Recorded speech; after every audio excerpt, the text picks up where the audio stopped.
Olá, meus queridos, sejam bem-vindos diretamente de Dois Córregos, interior de São Paulo. Eu, André Massolini, peço licença para falar com você. Vamos então ao e-mail dela que diz assim: Olá, André Massolini, meu nome é tal, gosto muito de assistir aos seus vídeos, portanto resolvi escrever para você por conta de alguns problemas psicológicos peculiares que estou passando. Vou começar a história. Faz algum tempo que eu terminei uma relação de 1 ano e meio. Não era um namoro, mas eu achava que era. 1 ano e meio e não era namoro? Mas eu achava que era. Eu gostava muito da pessoa, mas este só quis se aproveitar de mim. Na verdade, não sei por que insisti tanto tempo, já que nós nem nos dávamos bem. Se iludiu. Tá vendo? Eu achava que era uma coisa e provavelmente a relação já estava dando sinais, tá vendo? A gente nem se dava bem, mas depois de alguns acontecimentos, acabei de vez aquela relação e esqueci completamente essa pessoa. Logo depois conheci outro cara, que por um acaso estuda na mesma sala que eu. Desde o início, a gente se deu super bem. Conversávamos sobre várias coisas e nunca faltava assunto. Mas éramos só amigos. Até porque eu não estava querendo muito me envolver. Mas mesmo assim, via nele a possibilidade de um relacionamento. Mas queria deixar as coisas acontecerem naturalmente. Mas ele começou a namorar com uma garota da nossa sala também. Mas eu não vi muito problema nisso, já que não era apaixonada por ele nem nada. Porém, alguns meses depois ele terminou com ela. Mas eu continuei levando com ele nossa relação de amizade normal. Só que depois de um tempo, nós fomos ficando cada vez mais íntimos e nos envolvendo. Eu saí com ele 2 vezes e nós ficamos nessas 2.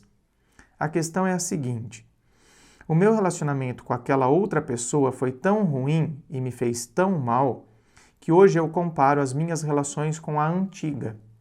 Qualquer coisa que seja parecida com algo que eu fazia com o outro já me causa um desconforto enorme, como se eu estivesse voltando para a mesma situação que eu passava com aquela pessoa. Por isso, morro de medo de relacionamentos sérios e acabo perdendo pessoas muito importantes. Como lidar com isso? Meu anjo. E infelizmente muita gente passa por essa situação.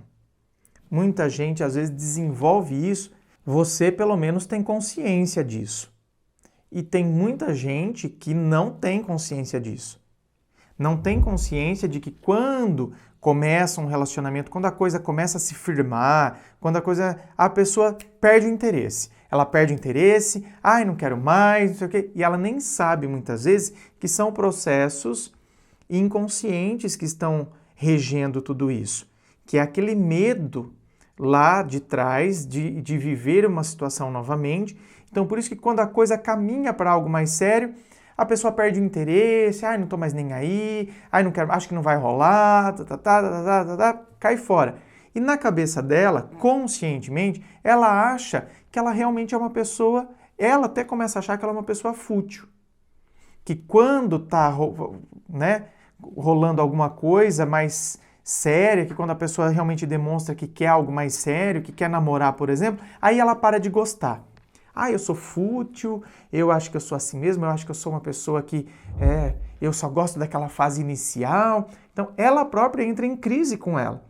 E às vezes, talvez seja isso. Talvez seja uma pessoa realmente que, é da característica dela ser essa pessoa aventureira.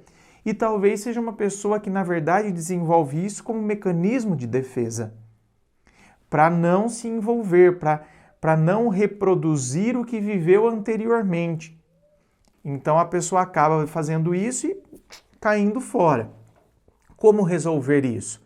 Bom, aí provavelmente seja preciso uma terapia, porque o terapeuta, seja o psicólogo, o filósofo clínico, ele vai se aprofundar nessas questões, vai ouvir as histórias de fato, o que aconteceu, como que foi. Então, vai perceber aspectos que muitas vezes você não consegue perceber porque você não tem os critérios técnicos, vamos assim dizer, para avaliar essas questões. Tem gente que talvez consiga desenvolver isso sem a terapia? Talvez, desenvolvendo o raciocínio, colocando a racionalidade para funcionar e utilizando o seguinte raciocínio: esta pessoa que eu estou agora não é a pessoa que eu estive ontem. Cada pessoa age de uma maneira, tem um comportamento próprio. Então, assim como eu tenho um comportamento próprio, o fulano tem um comportamento próprio, eu gostaria de ser julgado a partir de outra pessoa? Então, por exemplo, você na sua faculdade, não é ruim quando o professor julga você a partir de alguma coisa que outros alunos na sala fizeram? Ou quando o professor entra super raivoso e desconta na sua sala o conflito que ele teve na sala anterior? É ruim, não é? Não é horrível você pagar o pato por algo que outro fez? E isso acontece. O seu pai, ele foi super maltratado no emprego, seja pelo próprio chefe ou seja por um cliente. Então, a pessoa foi super grosseira e ele chegou em casa, descontou em você e na sua mãe. Então, você se sente super injustiçada com aquilo.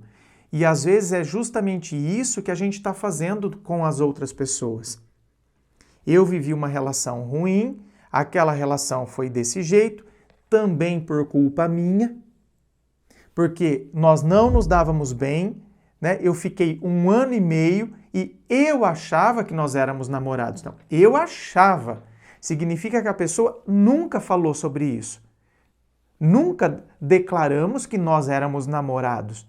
E a pessoa talvez tinha um comportamento de quem só quer ficar comigo, mas não quer ter compromisso.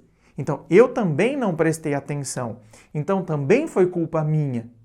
Agora, não estou falando isso que é para eu me reduzir a isso ou ficar aqui, né, me autoflagelando, porque eu que devia ter percebido, porque eu... Não, é porque tudo na vida é aprendizagem. Então, eu também agora sou uma pessoa diferente a partir daquela relação anterior. Então, eu tenho que ser uma pessoa amadurecida, não uma pessoa endurecida, que é o que eu vejo muitas vezes acontecendo. As pessoas, ao invés de serem pessoas amadurecidas, tiraram as lições com aquelas situações ocorridas, elas se tornam pessoas endurecidas, pessoas agora que ficam amargas, fechadas. Então, muito cuidado com isso. Então, é uma análise racional que talvez possa ajudar e, em outros casos, de fato, vai precisar de uma terapia para eu dissipar essas questões que estão ficando aqui, né, grudadas em mim. E eu preciso muitas vezes de um profissional para ajudar a limpar essas coisas, sabe? Igual um profissional que às vezes vai fazer a limpeza de um piso. Vem o profissional, a equipe de limpeza com os produtos certos, né? Os produtos certos para não estragar, comprometer a qualidade do piso. Então eles vêm e fazem aquela limpeza adequada. Às vezes nós não conseguimos sozinhos.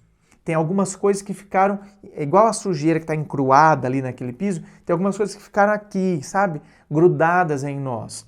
E aí a gente precisa dessa ajuda profissional para ajudar nessa limpeza. Certo? Muito obrigado. Se você curtiu, dê o seu joinha. Se não é inscrito, se inscreva. Fico aqui aguardando a sua inscrição. Compartilhe com seus amigos. Beijo no coração e, é claro, um forte abraço.